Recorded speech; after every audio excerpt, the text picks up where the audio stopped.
ஒரு நாளைக்கு இந்த இன்ப தமிழொலி ஈழத்தமிழனுக்கு சொந்தமான அவனுடைய சொந்த மண்ணில இருந்து கேட்கும். அதை நான் நம்புறேன். வாழ்த்துக்கள். அன்பு தமிழ் நெஞ்சங்களே, உங்கள் அனைவருக்கும் அன்பான வணக்கம். இம்மாதம் மே மாதம் 18ஆம் தேதி ஈழம் வாழ் தமிழர்களின் இனப்படுகொலை நாளாக அனுஷ்டிக்கின்ற நாள். அந்த நாள் 18/5/2009 என்ற தலைப்பிலேயே ஒரு திரைப்படம் ஒன்றை தயாரித்த கு கணேசன் அவர்களை நாம் இப்பொழுது சந்திக்கிறோம். வணக்கம் கணேசன் அவர்களே. அண்ணன் வணக்கம். இன்பத்தமிழ் வானொலி நேயர்களுக்கும் தமிழ் உறவுகளுக்கும் அனைவருக்கும் என்னுடைய பணிவான வணக்கத்தை தெரிவித்துக்கிறேன். தமிழர்களின் பால் ஒரு ஆர்வம் கொண்ட ஒரு தமிழனாக ஈழத்தமிழர்களுக்கு இழைக்கப்பட்ட அநீதிகளை திரைப்படத்துறையில் இருந்த ஒருவர் என்கின்ற முறையில் அந்த கதைகளை மக்கள் மத்தியில் ஆவணப்படுத்துகின்ற செயல்பாட்டை செய்ய வேண்டும் என்ற எண்ணம் கணேசனுக்கு ஏன் ஏற்பட்டது? 1983, அதாவது நான் பள்ளிக்கூடம் முடிஞ்ச அந்த காலகட்டத்திலேயே ஈழத்துல நடந்த குட்டிமணி, ஜெகன், தங்கதுரை அந்த இனப்படுகொலை எங்களை ரொம்ப பாதித்தது. நான் கர்நாடக மாநிலத்தில் பிறந்த ஒரு தமிழன். எங்களுக்கு அடிக்கடி பிரச்சனைகள் கன்னடர்களுக்கும் தமிழர்களுக்கும் ஏற்படும் பட்சத்தில் எங்களுக்கு எல்லாருக்குமே ஈர்ப்பா இருந்தது தேசிய தலைவர் பிரபாகரன் அவர்களும் அந்த ஈழப்போராட்டமும். அந்த ஈழப்போராட்டம் தொடங்கிய காலகட்டத்துல குட்டிமணி, ஜெகன், தங்கதுரைக்கு அடுத்து அந்த போராட்ட காலத்துல உலக அறிந்தவன்மை தமிழ தேசிய தலைவர் மேதகு வேலுப்பிள்ளை பிரபாகரன் வழியில நாங்க பயணிக்க ஆரம்பிச்சோம். அந்த தருணத்துல 1984 நான் தேசிய தலைவரை சந்திக்கிற ஒரு வாய்ப்பு கிடைச்சது. அதாவது ஒரு குழுவா பெங்களூர்ல இருந்து போய் நாங்க சென்னையில தலைவரை சந்திச்சோம். தலைவர்கிட்ட நாங்க இயக்கத்துல சேரணும்னு வேண்டுகோள் வைக்கும் போது அவர் சொன்ன ஒரே ஒரு வார்த்தை, நீங்க முதல் படிங்க, நீங்க எங்களுக்கு வெளியில இருந்து ஆதரவு கொடுங்கன்னு தான் சொன்னாரு. அந்த ஒரு மாவீரனுடைய பயணம் எங்களை ரொம்ப ஈர்த்து இன்னைக்கு வரைக்கும், அன்னைக்கு ஆரம்பிச்சு இன்னைக்கு வரைக்கும் நான் தொடர்ந்து பயணிக்கிறேன். 2008 அந்த போரை நிறுத்துறதுக்காக கர்நாடக மாநிலம் பெங்களூர்ல 1,00,000 பேரை தனி மனிதனா நான் கூட்டினேன். அதற்காக பெரும் பொருட்செலவெல்லாம் செய்து அன்னைக்கு தொடங்கி இன்னைக்கு வரைக்கும், அதை தொடர்ந்து பொங்கு தமிழ் மாநாடு கர்நாடகத்துல இந்தியால முதல் முறை பொங்கு தமிழ் மாநாடு அரங்கேற்றியது நான் தான். அதுவும் எடியூரப்பா முதல்வரை வச்சு பண்ணோம். அதுக்கு அடுத்தபடியா தொடர்ந்து அதுக்கப்புறம் அந்த இனப்படுகொலையை ராஜபக்சே போர்க்குற்றவாளியை அறிவிக்கணும்னு ஐநா சபைக்கு இந்தியாவில இருந்து 25,000 கையெழுத்து எடுத்துன்னு போய் கொடுத்ததும் நான் தான் முதல். ஆனா இந்த ஆர்வம் ஏன் எனக்கு வந்தது, இந்த ஈர்ப்பு ஏன் வந்ததுன்னா, எங்களுக்கும் ஒரு அங்கீகாரம் கிடையாது. கர்நாடக மாநிலத்துல எங்களுக்கு பல பிரச்சனைகளை சந்திச்சதுனால ஈழத்துல நாங்க அடி வாங்கியிருக்கிறோம் கர்நாடக மாநிலத்துல. ஆனா ஈழத்துல திருப்பி அடிச்சு ஒரு வலுவான கட்டமைப்பு உருவாக்கின மேதகு தேசிய தலைவர் வழியில பயணிக்கணும்ன்றதான் எங்களுடைய பயணமா இருந்தது.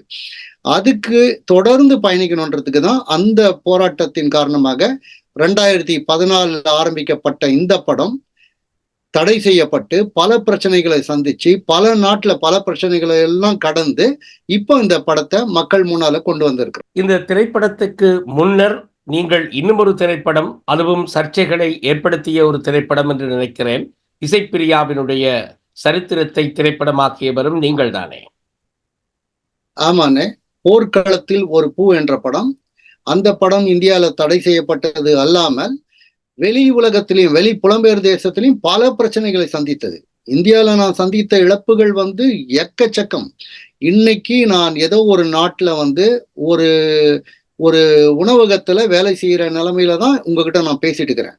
ஆனால் உயிர் மூச்சு இருக்கிற வரைக்கும் தமிழீழமும் தேசிய தலைவரும் அந்த வழியில நான் மாறாம பயணிப்பேன். இன்னைக்கு புலம்பெயர் தேசத்துல எத்தனை ஈழத்தமிழர்கள் மறந்தார்களோ, தமிழ்நாட்டு தமிழர்கள் நினைச்சார்களோ எனக்கு தெரியாது. ஆனால் உயிர் மூச்சு உள்ளவரை அந்த வழியில நான் பயணிக்கிறதுல ரொம்ப தீவிரமா இருக்கிறேன். அந்த வழியில பயணிச்சுன்னுக்கிறேன். அந்த படத்தையும் தாண்டி எல்லாத்தையும் தாண்டி இந்த படம் ஒரு படைப்பா கொண்டு வந்திருக்கிறேன். இந்த திரைப்படத்தில் இளையராஜா அவர்கள் இசையமைத்திருக்கிறார்கள். ஒரு முக்கியமான பாடலை, குறிப்பாக அந்த வலிகளை சுமந்த காட்சிகள் அடங்கிய பாடலை நீங்கள் என்னோடு பகிர்ந்து கொண்டீர்கள். அதில் ஒரு சில பகுதியை இப்பொழுது நேயர்களே நீங்களும் பார்க்கலாம். எத்தனை எத்தனை கொடுமை இந்த மண்ணில் நடக்குதையோ. இங்கு அத்தனையும் சொல்ல நினைத்தால் நெஞ்சம் விம்மி வெடிக்குமையோ. பாலுக்களும் பிள்ளை உடல் உறைந்து போனதே, பாவங்களே தெய்வங்களும் வேடிக்கை பார்க்குதே. அட புத்தனின் முகத்தை யுத்தத்தின் புகைகள் மூடியதே. குறிப்பாக இந்த திரைப்படத்தில் இளையராஜா அவர்கள் இசையமைப்பதற்கு இணங்கியிருந்தாரே, அதே வேளையில் பாரிய பொருட்செலவில் அந்த காட்சிகளை பார்க்கிற பொழுது பல்லாயிரக்கணக்கானவர்களை அந்த நிதர்சனமான முள்ளிவாய்க்காலை கொண்டு வர வேண்டும் என்று பாரிய பொருட்செலவில் நீங்கள் இந்த திரைப்படத்தை தயாரித்திருப்பதை பார்க்கக்கூடியதாக இருக்கிறது. இது எப்படி சாத்தியமாகியது? அண்ணே, நான் ஒரு திரைக்கதை அமைச்சு என் வாழ்க்கையில முதல் படம் தமிழ்ல இயக்கணும்னா, ஏன்னா நான் கன்னடத்துல ஏற்கனவே பல படங்களை இயக்கி இருக்கிறேன். தாய்மொழியில இயக்கும் போது நான் ஒரு தமிழ் உணர்வுள்ள படத்தை எடுக்கணும்னு நினைச்சிட்டு இருக்கிற பட்சத்துல தான் இந்த இனப்படுகொலை நடந்தேறியது. அதனால இதையே முதல் படமா எடுக்கணும்னு முயற்சி பண்ணும்போது எனக்கிட்டையும் கொஞ்சம் பணம் இருந்தது. அந்த தயாரிப்பாளர்கிட்ட அணுகி இந்த கதையை நான் சொன்னேன். அவருக்கு பிடிச்சிருந்தது. ஏன்னா இதுக்கு முன்னால நான் செய்த படைப்பெல்லாம் பார்த்து இருந்தாரு, பாராட்டி இருந்தாரு. அதுக்கு பிறகு இந்த படத்திற்கு என்னென்ன இளையராஜாக்கு பேமெண்ட் எல்லாம் நான் தான் கொடுத்தேன். இளையராஜா கிட்ட ஒரே ஒரு வேண்டுகோள் வச்சேன். போனேன், இந்த கதையை மட்டும் இந்த படத்தை ஷூட் பண்ணிட்டு எடுத்துட்டு போய் அவர்கிட்ட போட்டு காமிச்சேன். ஐயா பார்த்தாரு. பார்த்ததுக்கு பிறகு ஒரு வார்த்தை கூட பேசல என்கிட்ட. ஒரே ஒரு வார்த்தை சொன்னாரு, இந்த படத்துல ஒரு உயிர் இருக்கு, நான் இந்த படத்துக்கு இசையமைக்கிறேன்னாரு. இதை மேடையிலையும் சொன்னார். இதுதான் அவரு. ஏன்னா எந்த விதமான நான் கொடுத்தது கூட பெரிய தொகையெல்லாம் கிடையாது. அவருக்கு கொடுத்தது ரொம்ப சின்ன தொகை. அந்த சின்ன தொகையில பிரமாதமான ஒரு பாடலை அவரே பாடணும்னு சொன்னேன். அதுல எத்தனை எத்தனை கொடுமைகள் இந்த மண்ணில் நடக்குதுன்ற வரியை நான் கொடுத்து, ஐயா எப்படின்னு ஒரு இது கூட மாத்தாம நான் என்ன நினைச்சனோ என்ன கேட்டனோ அப்படியே அது எழுதி அதை அவர் பாடியும் இருக்கிறாருன்றதை உங்கள்கிட்ட நான் அந்த படைப்பை கொடுத்திருக்கிறேன். என்னவென்று சொல்வது இந்த மண்ணின் சோகத்தை, எங்கு சென்று கேட்பது இதற்கொரு நியாயத்தை. நான்கு புறமும் கடல்கள் இருந்தும் காஞ்சு போச்சு ஈரம் இந்த மண்ணுக்குள்ளே. இந்த திரைப்படத்தின் பிரத்யேக காட்சியை நீங்கள் காண்பித்த பொழுது அந்த திரைப்படம் பற்றிய கருத்துக்களை திரைப்படத்தை பார்த்த பின்னர் வைகோ அவர்கள், இதயத்தை முறுக்கி பிழிகின்ற உயிரோட்டமுள்ள ஒரு கண்ணீர் காவியம். நான் கடந்த 40 ஆண்டுகளுக்கு மேலாக ஈழத்தமிழ் மண்ணோடும் மக்களோடும் இரண்டர கலந்து என் ஊனில் உதிரத்தில் உயிரணுக்களில் தமிழீழ விடுதலை என்ற வேட்கை மட்டுமே இருக்கிறது. 1000 மேடைகளில் நான் பேசியதை ஒரு 2 மணி நேரத்தில் நெஞ்சை உலுக்குகிற, மனித குலத்தின் மனச்சாட்சியை உலுக்குகின்ற ஈழத்தமிழர்களின் இரத்தத்தால் கண்ணீரால் எழுதப்பட்ட சரித்திரத்தை ஒரு ஆவணமாக, வெறும் திரைப்படம் அல்ல, இது தமிழர்களுக்கு இழைக்கப்பட்ட இனப்படுகொலைக்கான சாட்சியம், ஆவணம். அதேபோல் இன்னும் பல திரைப்படங்களை ஈழத்தமிழர்களுடைய வலிகளை சொல்லுகின்ற படங்களையே தயாரித்த புகழேந்தி அவர்களும் அந்த திரைப்படம் பற்றி தனது கருத்தை தெரிவித்த போது, தமிழர்களுடைய வரலாற்றில் மறக்க முடியாத நாளான இந்த மே 18ஆம் தேதி 18/5/2009 என்கிற பெயரிலேயே எங்கள் கணேசன் இயக்கியிருக்கும் திரைப்படம் வெளிவந்திருக்கிறது. 2008-2009 நடந்த இனப்படுகொலைக்கு இந்த படத்தை விட மிகச்சிறந்த சாட்சியம் வேறு எதுவும் இருக்க முடியாது. படத்தை பார்த்துவிட்டு வெளியே வரும்போது போர் நடந்த, எங்கள் மக்கள் கொல்லப்பட்ட புது மாத்தளிலிருந்தும் புதுக்குடியிருப்பிலிருந்தும் முள்ளிவாய்க்காலிலிருந்தும் வெளியே வருவது போன்ற உணர்வு தான் ஏற்படுகிறது. மிகவும் தத்ரூபமான சித்தரிப்பு. தமிழ் திரையுலகில் முதல் முயற்சி ஒரு போர்க்களத்தை கொஞ்சம் கூட சமரசம் செய்து கொள்ளாமல் படமாக்கி இருப்பது. இதற்காக கணேசனுக்கு தமிழ் உலகம் உலகமெங்கும் இருக்கிற தமிழர்கள் கணேசனை பாராட்டியாக வேண்டும். கணேசனுக்கு இந்த படத்தின் மூலம் கிடைக்க வேண்டிய அங்கீகாரத்தை யார் தடுத்து நிறுத்த நினைத்தாலும் தமிழர்கள் அதற்கு அனுமதிக்கக்கூடாது. இந்த படம் உலகின் மூளை முடுக்கெல்லாம் கொண்டு செல்லப்பட வேண்டும். எங்கள் தமிழினத்துக்கு அந்த மண்ணில் முள்ளிவாய்க்கால் வரை என்ன அநீதி இழைக்கப்பட்டது என்பதை சர்வதேசம் அறிய 18/5/2009 என்கிற இந்த திரைப்படம் உலகெங்கும் வளர வேண்டும். இந்த படத்தின் வெற்றிக்கு வாழ்த்துக்கள். பிரத்யேக காட்சிகளை பார்த்தவர்கள், மிக முக்கியமான திரைப்பட துறையை சார்ந்தவர், அதே வேளையில் தமிழீழ அரசியலை, எங்களுடைய அவலங்களை நன்கு புரிந்து கொண்ட வைகோ ஐயா போன்றவர்கள் இவ்வாறு தங்களுடைய கருத்துக்களை திரைப்படத்தை பார்த்த பின்னர் தெரிவித்திருக்கிறார்கள். இப்படியான ஒரு சூழலில் உங்களுடைய இந்த திரைப்படத்தை வெளிநாடுகளில், இலங்கை, இந்தியாவில் தடை செய்யப்பட்டது என்பது புரிந்து கொள்ளக்கூடியதாக இருக்கிறது. ஆனால் வெளிநாடுகளில் புலம்பெயர்ந்த தமிழர்கள் கூட இதற்கு உங்களுக்கான ஆதரவை, அனுசரணையை வழங்கவில்லையே, அதற்கு என்ன காரணம்? அண்ணே, நான் பல பிரச்சனைகளை பல நாட்டில் சந்திச்சிருக்கிறேன். இதுக்கு பல அரசியல் காரணங்களும் இருக்கு. இருந்தாலும் நான் யாரையும் குற்றம் சொல்றதுக்கு விருப்பப்படலை. ஏன்னா ஈழத்தமிழர்கள் உண்மையா இன்னைக்கும் பயணிக்கிறாங்கன்றது நான் கண்கூடா பார்த்துருக்கிறேன். ஈழத்தமிழர்கள் உண்மையானவர்கள், நேர்மையானவர்கள்.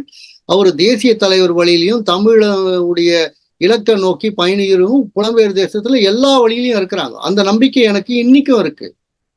அதனாலேயே அந்த படத்தை இப்போ அவங்க வீட்டுக்கே நான் கொண்டு வந்து காட்டுறேன். இது உங்க வழியா நான் இந்த இதை உங்க வழியா இதை நான் சொல்ல விருப்பப்படுறேன். அவ்வளவுதான்.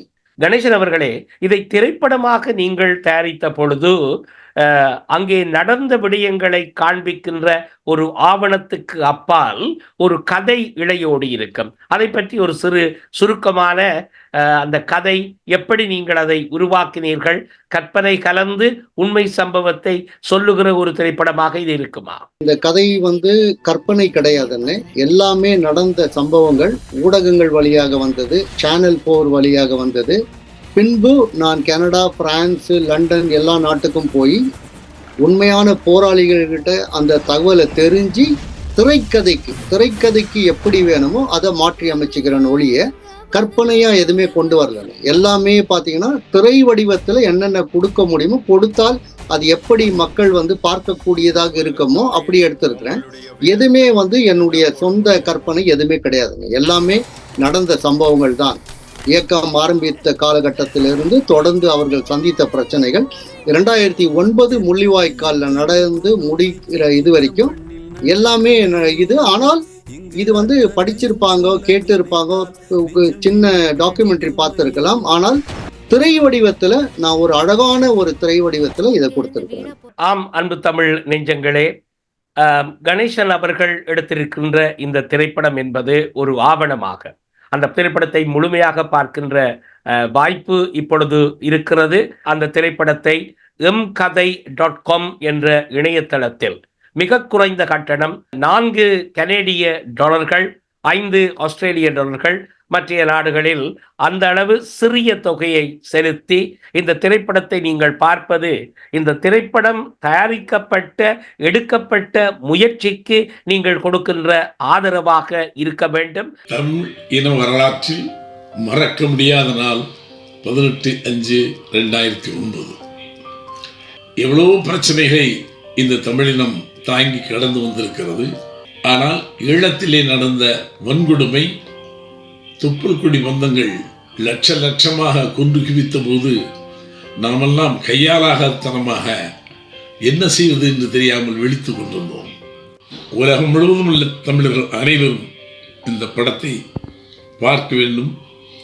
பார்ப்பது மட்டுமல்ல, உணர வேண்டும். அந்த உணர்வு தான் இனத்தை ஒன்று சேர்க்கும், மொழியாளர்களை ஒன்று சேர்க்கும். நம்ம எல்லாம் ஒற்றுமைப்படுத்துவதற்கு ஒரு திரைப்படம் போதும்.